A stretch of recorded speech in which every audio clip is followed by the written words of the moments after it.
Quand tu n'as rien accompli, tu n'es pas libre. Quand tu n'as rien accompli, la vie même t'arrache ce qui te reste.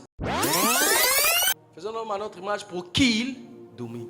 Donc le sens de la vie d'un homme est tiré expressément de qui l'a fait et pourquoi il a été fait. Donc la vie d'un homme ne tire son sens, non pas que dans le plaisir, dans la jouissance. Parce que si on veut définir le plaisir et la jouissance comme étant les états de satisfaction de l'être humain, on ne peut pas dire que l'homme vit. La vie d'un homme, ce n'est ni plaisir ni satisfaction, c'est accomplissement. Si tu n'as rien accompli, tu n'es rien. La valeur qu'on te donne sur la terre est déterminée par qu'est-ce que tu as fait.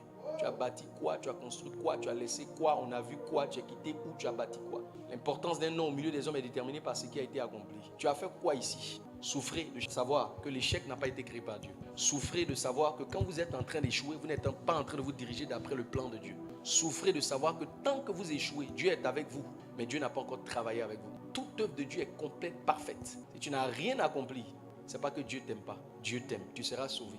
Mais tu n'as pas encore expérimenté l'action et l'œuvre de Dieu en réalité. Quand Dieu travaille un homme, il accomplit quelque chose.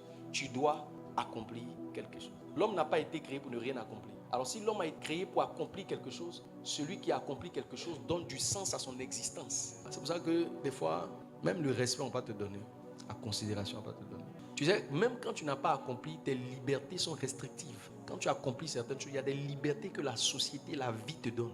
Quand tu n'as rien accompli, tu n'es pas libre. On donnera à celui qui a et à celui qui n'a pas. On va prendre ce qu'il a, on va aller donner à celui qui a. Quand tu n'as rien accompli, la vie même t'arrache ce qui te reste. Je veux prier pour quelqu'un. Que Dieu fasse de toi une personne qui accomplit au nom de Jésus. Tu dois accomplir quelque chose. Vous voyez que déjà, on ne fixe pas l'attention sur votre personnalité, sur votre caractère, sur votre tempérament, sur comment vous vous sentez, sur comment vous interprétez les choses, sur comment vous vivez. Vous pensez à quoi? Tu sais pourquoi? Parce que la valeur de ce que tu penses et tu ressens est déterminée par ce que tu as accompli. C'est bien pour cela que la sagesse du pauvre n'a pas de valeur. Parce que comme il est pauvre, qu'est-ce qu'il peut dire ou exprimer par rapport à ce qu'il ressent et il pense qu'il y aura de la valeur? Rien du tout. Si tu penses que tu as une expérience, tu penses que tu as une information, tu penses que tu as un ressenti que tu dois partager avec nous, accomplis quelque chose d'abord et on va t'écouter. Sinon, ça nous dit quoi? Qu'est-ce que tu peux dire à une société quand tu n'as rien fait? C'est vrai que Dieu a toujours marché avec les gens qui accomplissent de grandes choses. Que Dieu te bénisse avec la grâce de l'accomplissement au nom de Jésus.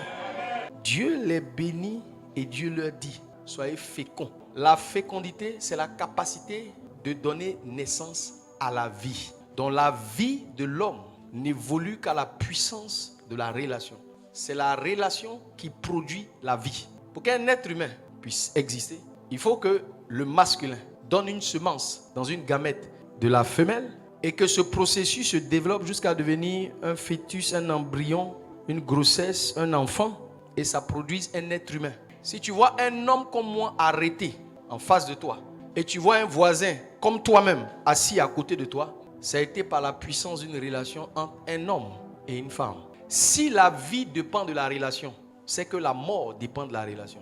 Donc la vie et la mort ne sont pas seulement au pouvoir de la langue, mais aussi au pouvoir de la relation. Puis c'est le début de la vie, c'est par la puissance d'une relation. C'est que chaque fois qu'une vie doit arriver, il faut que cette vie passe par le processus de la relation. Tu me diras, et Marie, c'est le produit d'une relation spirituelle entre l'Esprit de Dieu et puis la femme.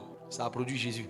Si Jésus lui-même pour venir sur la terre, il a besoin d'utiliser les entrailles d'une femme. Ça veut dire qu'il est impossible pour un être humain de rentrer sur cette terre sans passer par les entrailles d'une femme. Et si l'entraille de la femme est le modèle par excellence pour que les esprits puissent atterrir sur la terre, il faut savoir que la plupart des plans de Dieu qui doivent atterrir sur terre passent par un frottement relationnel. La puissance des relations. Ce n'est pas bras long, bras court, ce n'est pas de ça qu'il est question.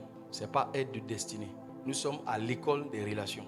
Chaque fois que tu penses à augmenter, multiplier, prospérer, la prospérité est la manifestation d'une relation. Amen. Change le signe, change le nombre. Le premier nombre donnera un résultat différent.